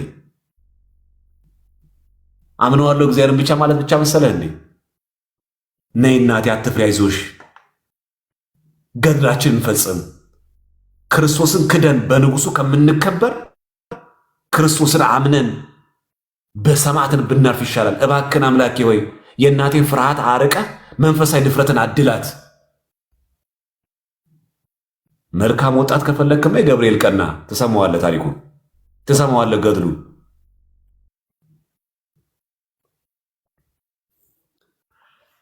ስለዚህ የእኛ ቤተክርስቲያን የህይወት ምስክር ናት። ሰማዕታት የሆኑባት ከወጣት ጊዮርጊስ አለልህ፣ ከህፃን ቂርቆስ አለልህ፣ ከሴት አርሴማ አለችልህ፣ ከእናት ድንግል ማርያም አለችልህ፣ ከመልአክ ቅዱስ ሚካኤል ቅዱስ ገብርኤል አሉልህ፣ ሊቀ መላእክት ቅዱስ ሩፋኤል አለልህ። ምን አተ ከአረጋውያን አቡነ ተክለ ሃይማኖት አሉልህ፣ ከሴቶች ቅድስት ክርስቶስ ሰምራ አለችልህ፣ ካገቡት ወገን ከደናግል ቅድስት አርሴማ አለችልህ። ምን አተ መልካም አርአያ ፈልገህ ነው? መልክን ከደም ግባት ጋር የያዘች አታያትም? አርሴማ የወለደ ሰው ቅዱስ ፈልገሽ ነው? ክርስቶስ ሰምራን አትመለከቻትም? 12 ልጆችን ወልዳ የመነነች አሁን አረጋዊን አትመለከተው? ሽማግሌ ነኝ ለምትለው ወጣት ጎረምሳ ነኝ ቲኔጅ ለምትለው ጊዮርጊስን አትመለከተው? በ20 ዓመት ምን አተ ነው አንተ የምትቀራውጠው? ተጽፎልህ ገድላቸው ጽላት ተቀርጾለት ከጫት ከሲጋራ ስለተለቀቁ እኮ አይደለም፣ ቅድሳን ስለደረሱ እኮ እየተፈጩ አንጎላቸውን አላቸው እየተቀጠቀጠ በብረት መጋዘን የተሰነጠቁ አልክድም አነውቱ ክርስቲያናዊ እኔ ክርስቲያን ነኝ። እዚህ ህይወት ምስክርነት እያለ ለምን ትዘላብዳለህ? አልቃበም አላጨሰም እኮ አይደለም። ከዚህም ተሻገር ሂድ ወደ ቅድስና ና። እሱማ ተራ ነገር ነው። ስንት የማይቅም ስንት የማያጨስ እኮ ሙስሊም አለ። ጫት የማይቅም ሲጋራ የማያጨስ መጠጥ የማይጠጣ ሴት ጋር የማይልከሰከስ ሙስሊም እኮ አለ። እሱ መልካም ወጣት ነው። ጉዳዩ የጫትና የሲጋራ ብቻ የስነ ምግባር ጉዳይ እኮ አይደለም፣ የቅድስና ጉዳይ ነው ይሄ።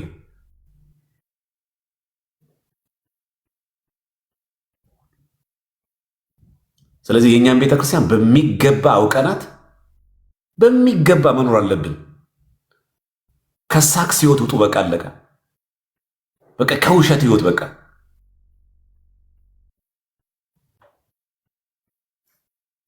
የግል ስንፍና በግልህ ያዘው። እኔ ወድቅ ያለው እኔ ተዳድፍ ያለው የግል ድክመቴ ነው። ቤተክርስቲያን ግን እንደዚህ በላኝ እኮ አይደለም። ማስፈራሪያ አታርጉት። እንዲህ ካላደረጋችሁኝ ክር በጥሳለሁ ይላል። ለማን ብለሽ ነው ኦርቶዶክስ የሆንሽው? ለራስሽ እኮ ነው። ለማን ብዬሽ ነው ኦርቶዶክስ የሆንኩት? ለራሴ እኮ ነው። ስለዚህ ከስነ ምግባር ጋር በተያያዘ ከሺሻ ከጫት ምናምን ከመጠጥ ጋር የተያያዘ ጉዳይ በተለይ ቲኔጀሮችን ወጣቶችን በጣም መምከር ስለሚገባ በዚህ ጉዳይ ላይ ከአብርሽ ጋር እንገባበታለን። ፎሎ አድርጉት። ቢያንስ አብርሽ በዚህ ጉዳይ ላይ በደንብ ጠንካራ ሆኖ ከሰራ በወጣቶች ላይ ከጭንቀት ጋር በተያያዘ ከዲፕሬሽን ጋር በተያያዘ ከስትረስ ጋር ጭንቀት፣ ድባቴ፣ ዲፕሬሽን ጋር በተያያዘ በደንብ አድርጎ እዚህ ጋር ስራ ከተሰራ ወጣቱን በደንብ በትክክል ማዳን ከተቻለ ሌላ ቦታ አይቀላውጥም፣ ራሱን ጠብቆ እንዲጓዝ ያደርገዋል። ስለዚህ በደንብ አድርገን 1000 እንዲገባ እናድርገው። ፎሎወር ሳም ትንሽ ነው የሱ። ከፍ ካለ ካደገ በቪዲዮ ገብቶ በሱ አቻ ያሉትን ወንድሞቹን እህቶቹን በደንብ አድርጎ ለውይይት በሚመች መንገድ መጋበዝ ይቻላል። እኛ ብቻ ተናጋሪ መሆን የለብንም። ሰውም ገብቶ የራሱን ሀሳብ መናገር አለበት፣ የታየውን የሰማውን። ምክንያቱም ከአንድ አቅጣጫ ብቻ አይሆንም። ይሄ ሰው በምን መንገድ ወደዚህ እንደሚገባ ራሱ ስለማይታወቅ አንድ ብቻ አይደለም። ሁሉም ጥጋበኛ ሆኖ ሁሉም ብር ስላገኘ ብቻ አይደለም። ከብዙ ጭንቀት ከብዙ ችግር ወደ ሱስ የሚገባ ሰው አለ። በእናት አባት ፋሚሊ ችግር የሚገባ ሰው አለ። በስራ አለመመሸትና አለመሳካት የሚገባ ሰው አለ። ኬዙ በጣም ብዙ አይነት ነው። ለዛ ነው የውይይቱ ክፍት መሆን ያለበት። መሆን ደግሞ ያለበት ደግሞ በራሳቸው እድሜ ክልል ያለ ሰው 20 ቤት ላለ ሰው 20፣ 30 ያሉ 30፣ 40 ያሉ ሰዎች 40 ያለ ሰው ሲሆን ለወጣቱ ወጣቱ ሆኖ ሲቀርበት ደስ ይሏል። ሰው የሚረዳው ወጣት ሲሆን ደግሞ ይገባዋል። እና እህቶቻችን በኢንቦክስ በስልክ እየደወለ ሀይ የሚልሽን ሁሉ ወያት በይ። በቃ ማነው? ምንድነው የፈለገው ከአንቺ? ምንድነው ተልእኮ? ምን ፈልጎ ነው? ይሄን በደንብ አክስሽ ማወቅ አለብሽ። አንቺ ክብርት ፍጥረት ነሽ። እናት አለችሽ ድንግል ማርያም። ምሳሌዎችሽ አሉ እነ ቅድስት አርሴማ። ብትወልጂ ብትከብጂ እነ ቅድስት ክርስቶስ ሰምራሉ። እነዚህን ቅዱሳን መምሰል ነው የሚገባሽ። በእነዚህ ሁሉ ተከቦ ወደ ቅድስና መምጣት ነው የሚገባው። የማንም መጫወቻ መሆን የለብንም። በቃ አየነው እኮ ጠጥተን ሰክረን ዘሙተን አየነው አይደለ? ምን አዲስ ነገር አለ? ልክ አሁን አይታችሁ ከሆነ ጾም ሲገባ በቃ ከስጋ ልለይ ነው ምናምን ተፈታ። ይኸው ምን ተፈጠረ? በሬ ዋጥን። ምን አረግን? ይኸው ነገ ሐሙስ ነው ይበላል። ከዛስ ምን ቁመት ጨመረ? ጤና አገኘ? እንዲህ ነው። ዝም ብሎ ነው እንትን የሚያደርገን። በቃ ሴጣን ዝም ብሎ እንዲያጓጓል። በቃ ዝም ብሎ በቃ አለቀ። ልክ አሁን ፍልሰታ ጾም ስትገባ 15 ቀን ስጋ አልበላም በላህ። ይኸው ምን ልታደርገው ይሆን? ምንም። አሁን የሰኔ ጾም የቄስ ጾም ላችሁ ያልጾማችሁ ሰዎች ምን አመጣችሁ? ወፈራችሁ? አማረባችሁ? ጤናችሁ ተጨመረ? ምንም። እርግጥ ነው ሐራስ ትኖራላችሁ፣ የጤና እክል ያለባችሁ ሰዎች አላችሁ። ግን መጾም የምትችሉ ሰዎች ነው መጾማችሁ። ምን ተገኘ? ምንም። ግን አጉል ግን ሲያመጻድቀን እንደዚህ ያደርገናል። በጣም ስራ እንስራ። በተለይ በወጣቶች ላይ አብርሽን ፎሎ አድርጉት በደንብ አድርጋችሁ። በገባ እኛ ጋር ይገባል። ወደ 1000 እንዲጠጋ እናድርግ። ሁላችሁም እዚህ ቤት ያላችሁ ሙሉ ፎሎ ማድረግ ልጆችን እያበረታታን ወደ መልካም ነገር የሚመልሱና የሚሰሩ ሰዎች ብናረግጠው ነው። ሁሌ አንድ ሰው ብቻ መናገርም የለበትም። በየዕድሜው ክልል ያለ ሁሉም ሰው ይገባ ጥሩ ነው። ሰው ምን ቁጭ ብሎ ዘፈን የተገባበዘ ጌም እየተጫወተ ጊፍት ይለዋወጥ የለም። በደረቁ አይኑን አፍጦ ስጡኝ ጊፍት እያለ እንደዚህ እንኳን እንደዚህ ኮንተንት መርጣችሁ ምን መርጣችሁ ለወጣት የሚሆን ነገር ቀርቶ ሰው ፍጥጥ ብሎ አምጡ ጊፍት ስጡኝ አውርዱልኝ እገሊት አንበሳ እገሊት ምናምን ነገር ሪንጓን ይሌለን ቢዝነስ አይደለም። ግን ደግሞ ወደ መልካም ነገር ከሰራው ደግሞ ለመልካም ነገር መጠቀም ይችላል። ስለዚህ ምን ማድረግ ነው? እንደዚህ አይነት ልጆችን በተለይ ከነ ድካማቸው ዘፋኝ ቢሆኑ ጨፋሪ ቢሆኑ ሌላ ዓለማዊ ቦታ የሚውል ከሆነ ቀርጾ ማምጣት። ነገ አይኔ እያየ ያ ጨፋሪ የምትለው ጓደኛ ከነክሩ እዛ ጋር ሄዶ መናፍቅ ሆኖ ከሚመጣብህ ከነንትሩ ማምጣት፣ ቀርጸ ቤተክርስቲያን ልጅ ማድረግ፣ መቀየር። ጉንጩ ሞልቶ እዚህ ጋር ጫት ሲቅም እኮ አጅሬዎቹ ከነጫቱ ጉንጩ ሞልቶ ባለበት እዛው ቦታ ቁጭ ብለው ጌታ እኮ ይወድሃል ይሉታል። ከዛ ጫቱን አስተፍተው መናፍቅ ያደርጉታል። አንተ ግን ጫት ሲቅም ምናምን ስታይ ግን ታወግዘዋለህ። ከዛ እሱ ቢጤውን ይፈልጋል። አጅሬዎቹም እንደዛ ነው። ስክር ነው ሲያዩት ጌታ እኮ ይወድሃል ስካሩን ያስጥሉትና መናፍቅ ያደርጉታል። አንተ እንደዛ አታደርግም። ስካሩን አስጥለህ ትክክለኛ ኦርቶዶክስ አታደርገው። ጫቱን አስተፍተው ትክክለኛ ኦርቶዶክስ አታደርገው። ሺሻውን አስጥለህ ኦርቶዶክስ አታደርገው። ምን ችግር አለ? እግዚአብሔር ንስሐ ሰዎችን አይቀበልም? ሴት የሚያተራምሰውን መክረህ ገስጸው በአንድ ሴት እንዲጸና ማድረግ አትችልም? ንጹሕ ኦርቶዶክስ ማድረግ አይቻልም? ንስሐ የለም፣ ስጋው ደግሞ የለም። ለአንተ ብቻ ነው የሚሰራው። ስለዚህ እኛ የምናደርገው ምንድን ነው? ወጣቶችን በሙሉ ምንም ውስጥ ይሁኑ በየትኛውም የሱ ይጉ እነዘርቶች ቀርጾ ማምጣት ከነ ምናምናቸው ሲገባቸው ሁሉ ነገር ደግፈው ይተውታል። እንዲገባቸው ግን እድል ስጣቸው። ከነ ጨበሪያነቱ ይምጣ። ሹሩባ የሚሰራ እኮ እንዳለ ከነ ሹሩባ ይምጣ፣ ግድ የለም ሲገባው ይላጫል። ከነ ቃሪያ ሱሪ ሲገባው ያፍርበታል በራሱ። ከነ ተቦጫጨቀ ሱሪው ይምጣ።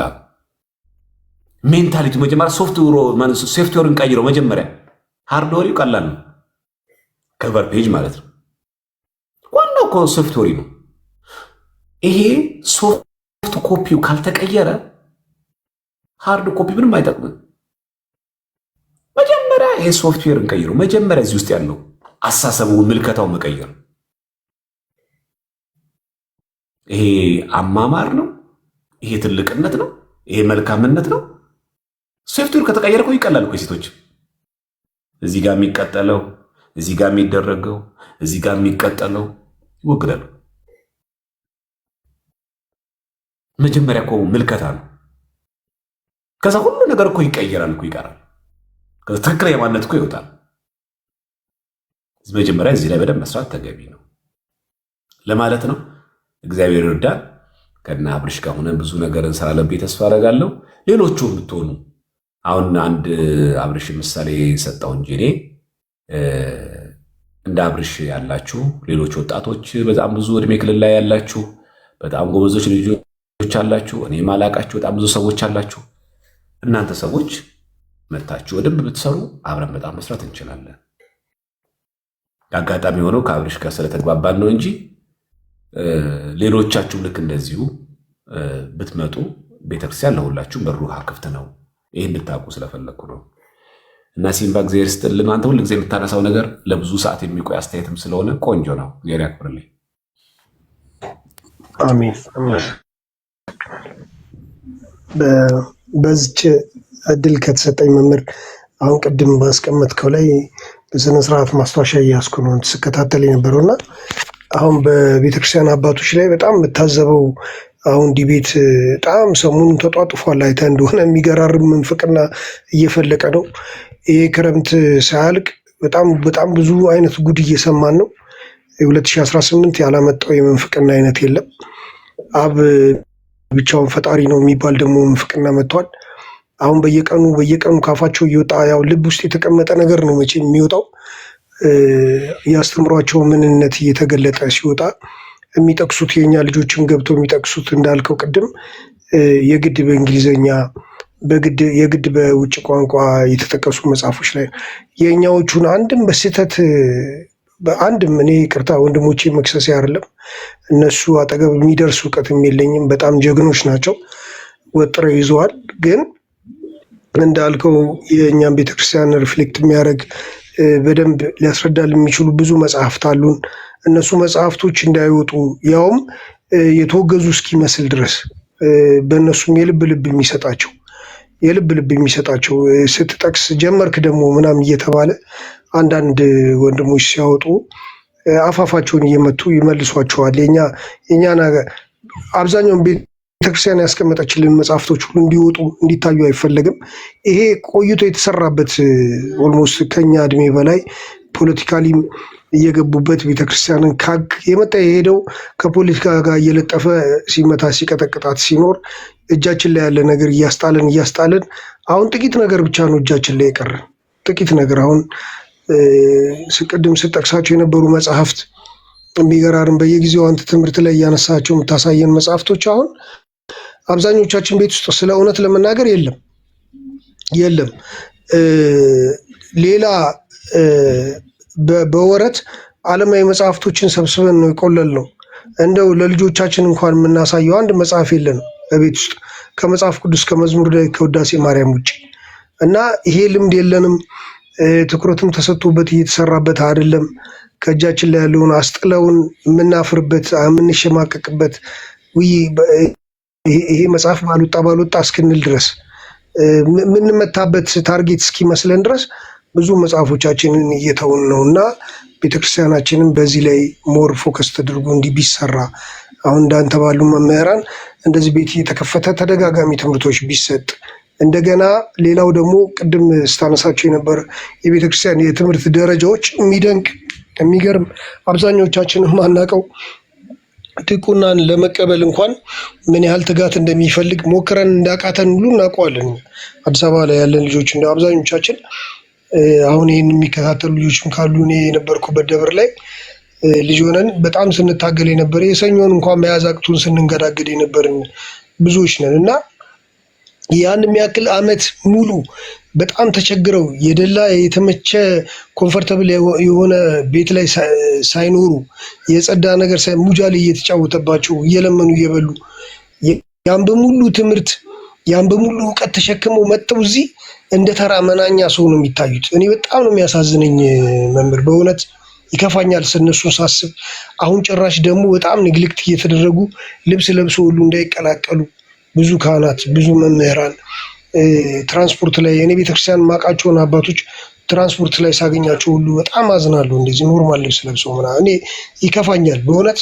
እንደዚህ ቢቀር እንደው ነጠላ ጋቢ ለብሰው እንኳን ባያቸው ይሻለኛል እና ኦልሞስት ሲቪል ማህበረሰብ እስኪመስሉ ድረስ ተቀላቅለውን አብረውን እየተጋፉ ነው ያሉት። የተለያየ ተቋማት ላይ እንገናኛለን በስራ ጉዳይም እና እኛ ሪስፔክት ስላላደረግናቸው የሰጠናቸው ክብር በጣም የወደቀ ስለሆነ ሌላው አይደለም እኮ እኛው ቤተክርስቲያን ውስጥ ያለነው እንኳን የሰጠናቸው ክብር በጣም ሌስ ነው፣ በጣም ሲበዛ። ዓለማዊ ትምህርት ላይ እናውቃለን፣ የተማርንበት ፊልድ ላይ እንትኑን እንጠይቃለን። ከፊት ለፊት ምን ብለን እንጥረው፣ ዶክተር ብለን እንጥረው ወይስ ማዕረጉን ሳልጠቅስ ጠራውን ብለን ሁሉ ይቅርታ እንጠይቃለን። የሚገርም እና የዚህን ያክል ትምህርት እውቀት የያዙ አባቶቻችንን ክብር አሳጥተን እኛ ራሳችን በራሳችን እጅ ነው ለሌሎች አሳልፈን የሰጠነው እና ይሄ በዚህም ነገር ላይ በጣም ትኩረት ተሰጥቶበት ቢሰራ አባቶችም ወጣ እያሉ ፊት ለፊት ቢወጡ ቢታዩ። ለምንድን ነው የሚደበቁት? አሁን ይሄ ማህበራዊ እንትን በአብዛኞቻችን የሚያገናኘን ይሄ ገጽ ነው። ዋይኖት እነሱ ቴክኖሎጂ መጠቀም አቅቷቸው አይደለም፣ ግን ኤክስፖዝድ ሆኑ ፊት ለፊት መጥተው ለምንድን ነው የማይገለጡት? ብዙ አባቶች ስንት ቤተክርስቲያናት ላይ አብያተ ክርስቲያናት ገዳማት ላይ አባቶች አሉ፣ ወንድሞች አሉ፣ በድቁናም ያሉ የሚያገለግሉ እውቀታቸውን ይዘው ወዴት ይዘውት ሊሄዱ ነው እውቀታቸውን? እና በዩቲዩብም በቲክቶክም በፌስቡክም እየወጡ ለምንድን ነው በደንብ ሞዲፋይ የማይደረገው የቤተክርስቲያን ትምህርትና ማንነት? እና እሱ ነገር በጣም ያንገበግበኛል። መምህር እግዚአብሔር ያክብርልኝ። አመሰግናለሁ። እግዚአብሔር ያክብርልኝ። እንደምን አሉ መጋቢ ሚስተር ፍቱ ይባርኩ። ጤና ይስጥልን መምህር ዘማርያም፣ ቃለ ሕይወት ያሰማልን፣ አስበ መምህራንን ያድልልን። በእውነት ረጅም ሰዓት ነው እየተጠቀምክ ያለኸው። የሚከታተለውም ሰው ቀላል አይደለም። እግዚአብሔር ያቆይልን፣ አስበ መምህራንን ያድልን። እናንተም እውነት ለመናገር ገስት ላይም ሆናችሁ ከስርም ሆናችሁ የምትከታተሉ በሃይማኖት እንድንጸና ሁላችንን የሚርዳን ወከፈላ ምክረ ለሰገኑ እንዲል ትንሽ ከሚነገረው ትንሽ እንኳን አእምሯችን ላይ የሚያድር ነገር ይኖራልና ያንን ደግሞ በተግባር የምንለውጥበትን ጥበቡን ያድለን። አሁን ባነሳው ላይ ነው እኔም ሐሳብ የሚሰጠው። ከስር ሆኜ እየተከታተልኩ ስለነበር ቤት በዚህ በነገረ ቤተክርስቲያን ነበር እኔም ትናንት አካባቢ የጀመርኩት። ይጀመርልን ይልህና ህዝቡ ልክ ስትጀምር በተባለው ሰዓት ለካ የሚመጣ የለም። እኔም እንግዳ ሆነብኝ እየደነቀኝ ነበርና እውነት ለመናገር ወደ 55 ሰው ምን ነበር ይህንን ርዕስ የመረጠው? ዛሬ ጭራሽ 3 ሰው ነበር ያመሸው እና ቃለ እግዚአብሔር ሰው በዛ ተብሎ አይጨመርም፣ ሰው አነሰ ተብሎም ደግሞ አይቀነስም። የተዘጋጀህበትን ነገር ለመጣው ነው መሳተፍ ያለበት። ያንን ጨርሼ ሳይህ ከስር እየተከታተልኩ ነበር። እውነት ነው። በተለይ በጥናት ብናወራበት ደስ ይለኛል። ምንድነው ኢትዮጵያ ላይ አሁን ይሄ ንጽጽር የሚሰሩ ወንድሞች እነሱን አይመለከትም። ይሄ ብዙም ማለት አንደኛ በቅርብ አሁን የመጣ ሂደት ነው። እነሱን አፕሪሺየት ማድረጉ እንደተጠበቀ ሆኖ ግን በእንግሊዝኛ የሚቀርቡ መጻሕፍት ተአማንያን እንደሆኑ፣ በግዕዝ ያሉ መጻሕፍት ደግሞ ኋላ ቀር እንደሆኑ ተደርጎ የሚወሰደው በጣም ሊታረም ይገባዋል። ይሄ ማለት እንግሊዝኛውን አትጠቀሙ ማለት አይደለም፣ ሊሆንም አይችልም። ግን የመጽሐፍቱ ችግር ነው ወይስ የኛ ችግር ነው የሚለውን ግን መዘንጋት የለብንም። ለምን አስቀድመን አስቀድመው እንግሊዝኛውን ያወቀ ሰው ነው እንግሊዝኛውን እየተጠቀመ ያለው። እኛ ደግሞ በግዕዙ ስላደግን ግዕዙን እንጠቀማለን። አሁን የቋንቋ ቅደም ተከተል እሱ ራሱ የተጠና ነው። እንግሊዝኛ ግዕዝን ይቀድመዋል ወይስ ግዕዝ ነው እንግሊዝኛን የሚቀድመው የሚለው በደንብ ቢታይ እንግሊዝኛ እኮ የአንድ ጠና ያለ ባለ እድሜ ከዛ ከጥንታውያን አባቶች ጠና ያለ ባለ እድሜ እንኳን እድሜ የሌለው ቋንቋ እኮ ነው። ተው እንጂ እንዴት ነው እንግሊዝኛ የዓለም ቋንቋ ሆኖ መስፋፋት የቻለበት? ምንድነው ምክንያቱ ተብሎ ሲነገር እሱ ራሱ ሊያግባባን ይችላል። ግዕዝ በጣም ነው የሚቀድመው እንግሊዝኛን፣ በጣም እጅግ በጣም አድርጎ ይቀድመዋል። ችግሩ ምንድነው? አልተጠቀምንበትም። በስርዓተ ትምህርትም አልተካተተም። የተወሰኑ የኢትዮጵያ ነገስታት ያንን ነገር ጀምረውት ነበር። ከመዋለ ህፃናት ጀምሮ እንዲሰጥ የኋላዎቹ ደግሞ ከዓለም ጋር መገናኘት ስላለባቸው እንግሊዝኛን አመጡ። ማምጣታቸው ችግር አልነበረውም። ችግር የፈጠረው ግዕዝን ማውጣታቸው ነው። እንግሊዝኛን ማምጣታቸው ሳይሆን ግዕዝን ከስርዓተ ትምህርት ከሀገሪቱ ስርዓተ ትምህርት ማውጣታቸው ችግር የፈጠረው እሱ ነው። ከዛ ውጭ አይደለም። እንግሊዝኛ ለምን አረብኛን ማንማርም ነበር? እንቸገርም እኮ ነበር። አሁን እንዴ በዚህ በእስልምና ጉዳይ ላይ የምትሰራ አንድ ለምለም የምንላት ጎበዝ አረብኛውንም እንግሊዝኛውንም ግዕዙንም እንዴት እንደምታቀላጥፍ። ስለዚህ ቋንቋ መቻል ሰውን ያስከብረዋል እንጂ አያስጠላውም። ቋንቋ መግባቢያ ነው። ጭራሽ ነጮቹ በእንግሊዝኛ ያልተተረጎሙ መጽሐፍትን እየወሰዱ በሚተረጉምበት ዓለም ላይ ለጽድቅ ተውት፣ ለሳይንሳዊ ጥበብ፣ ለፍልስፍና፣ ለመድኃኒት ቅመማ፣ ለማዕድን አሁን ይሄ ምንድነው? ይሄ በግብርናው ሂደት ላይ ይሄ ማዳቀል፣ የእጽዋት ማዳቀል፣ የእንስሳትን ማዳቀል፣ የስነ ከዋክብት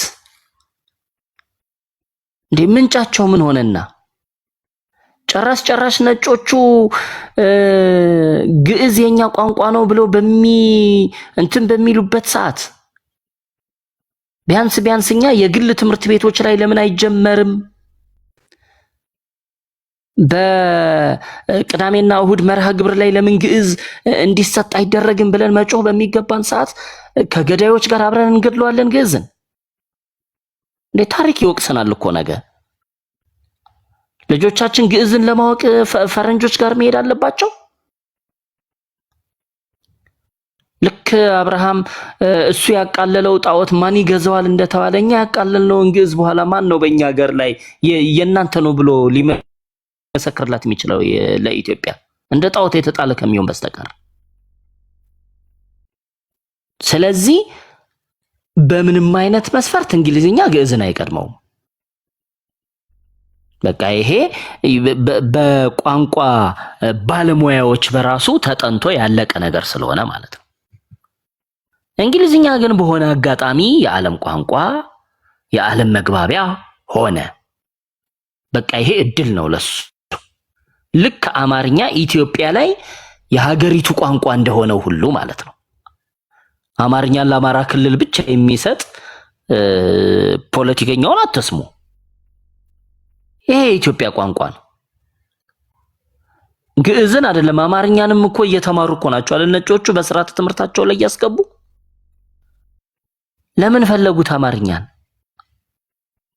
በመሰረቱ አማርኛ እኮ ቅርጽ እንዲይዝ ያደረገው እኮ ግዕዝ እኮ ነው። ግዕዝ ባይኖር እኮ አሁን ያለው የንባብ ዘዬ አይኖረውም ነበር። አማርኛ ታውቃላችሁ አይደል? ወንድና ሴት፣ ቅርብና ሩቅ፣ አንድና ብዙ የሚባሉትን እርባታዎች ጠንቅቆ አማርኛ ጥንቅቅ ያለ ቋንቋ እንዲሆን ያደረገው አማራ የተባለው ብሔረሰብ ሳይሆን ወይ ሌላ ነገድ ሳይሆን ግዕዝ ነው አማርኛን ያከመው መስመር ያስያዘው። ስለዚህ ግዕዝ ማነው? አማርኛ አባትህ ማነው ቢሉት ግዕዝ ነው የሚላችሁ። ለአንድ ብሔር፣ ለአንድ ቋንቋ፣ ለአንድ ነገድ የሚሰጥ ቋንቋ አይደለም አማርኛ። የሁላችንም ሀብት ነው አማርኛ። የግዕዝ ልጅ ነው። የግዕዝ ልጅ ነው። በሆነ አጋጣሚ ግን የሀገሪቱ ብሔራዊ ቋንቋ ሆኗል። ልክ እንግሊዝኛ የዓለም ቋንቋ እንደሆነው ሁሉ ማለት ነው። ስለዚህ አንደኛው ቋንቋ ከሌላኛው ቋንቋ የሚበልጥበት ምንም አይነት ነገር የለም። ቅዱሳት መጻሕፍቶቻችን ግዕዝ በተለይ ከሶስቱ ትልልቅ ቋንቋዎች ወስደዋል። ከዕብራይስጥ፣ ከግሪክ፣ ከአረብ። እስኪ በሞቴ ምናልባት ዘማርያም በጥናት ያገኛችሁት ነገር ካለ ግዕዝ ከእንግሊዝኛ የወሰደው ምን አለ? እስቲ ግዕዝ ከእንግሊዝኛ የወሰደው አንድ ማስረጃ የሚሰጠኝ ማለት ነው። ከዕብራይስጥ የወሰደው አለ። እንደውም ራሱ ግዕዝ ትርጉም ስለሆነ ስላልቻለው ማለት ነው። ስላልቻለው ዝም ብሎ ከዕብራይስጥ ቋንቋውን ወስዶታል። ከአረብም ወስዷል። ከግሪክም ወስዷል። አሁን ይሄ ጳጳስ የሚለው ቃል ተጳጳሰ ከሚለው ግስ ይወጣል ይላል አይደል? ተጳጳሰ የሚል ግን የለም፣ የውጭ ቋንቋ ነው እሱ። መነኩሴ መንኮሰ ከሚለው ይወጣል። እንደውም መንኮሰ ብሎ ሞተ የሚለውም ግስ ሰርተውለታል። ተቀበረም ይበሉት እሱ አይደለም ችግሩ። አሁን ግን መንኮሰ የሚል ግዕዝ አይደለም። ይሄ ተወስዶ ነው፣ ከዛው ከላቲኑ ተወስዶ ነው። በተለይ እነዚህ ጰቤት ያሉት ሌሎችም በሌላ መርሃ ግብር ላይ ብናየው ደስ ይለኛል። ወስዶታል፣ ወስዶ ተጠቅሟል። ከእንግሊዝኛ የወሰደው ነገር ግን እኔ ፈለኩና አጣሁኝ። እንደውም እንግሊዝኛን ይበልጠዋል። አንተ ለማለት ዩ፣ አንቺ ለማለት ዩ፣ ለብዙም ዩ ነው የሚለው እንግዲህ ጠቅሎ ይዞታል። ግዕዙ ግን አንተ ለማለት አንተ፣ አንቲ፣ አንቺ ለማለት አንቲ፣ እናንተ ለማለት አንተሙ፣ አንትን ለሴቶች ለይቶ። ስለዚህ ምን ይባላል? ወንድና ሴት፣ ቅርብና ሩቅ፣ አንድና ብዙ ለይቶ የሚያስረዳ ነው። አሁን የኛን አለመማር፣ ግዕዝን አለመማር፣ እኛ መምህራንም አለማስተማራችን፣ የሀገራችን የሃይማኖት አባቶችም ሆኑ የሀገሪቱ ነገስታት ከስርዓተ ትምህርት ላይ እንዳይወጣ አለመታገላቸው እኛም ፍላጎት አለመኖራችንን ግዕዝን እንዲታመም እንዲሞት ያደረግነው እኛንም ብለን ኃላፊነት ወስደን እንዲያንሰራራ መስራት አለብን እንጂ ሁሉም የሚግባባበት ቋንቋ ዓለም የሚግባባበት ያ ነው በሚል ተልካሻ ምክንያት እንዳው አንደኛውን ሰው ግዕዝን እየጠላ ወይም ደግሞ የኢትዮጵያ ትርጉም ብቻ እየመሰለው የሚሄድበት አጋጣሚ ስላለ ይሄ ነገር በፕሮግራም ቢታይ ከእንግሊዝኛ መጠቀሱ መማማሩ ግን ዓለም አቀፋዊ ቋንቋ ስለሆነ ተገቢ ነው። ቢሆን ግን እንዴት መሆን ነበረበት?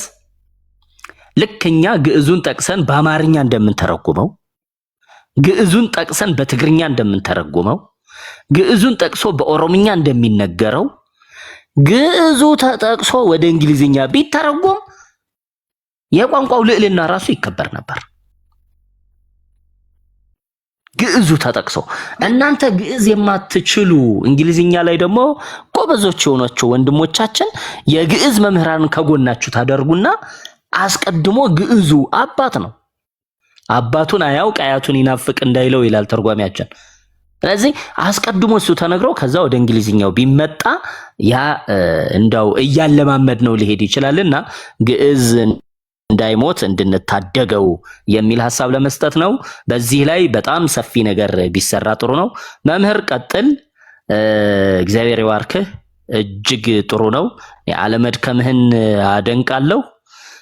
በይበልጥ ደግሞ በከተመቸህ በኋላ የሚሆን ነገር ግን ደውል። ለአንድ መረጃ ፈልጋለሁ። እሺ መጋቢ ሚስጥር እግዚአብሔር ያክብርልን፣ ቃሎት ያሰማልን። በእውነት ግሩም መልእክትና ማሳሰቢያ ነው የሰጡን አባታችን። ቃሎት ያሰማዎት፣ እግዚአብሔር ያክብርልን። እሺ ቃል ስጋ ሆነ።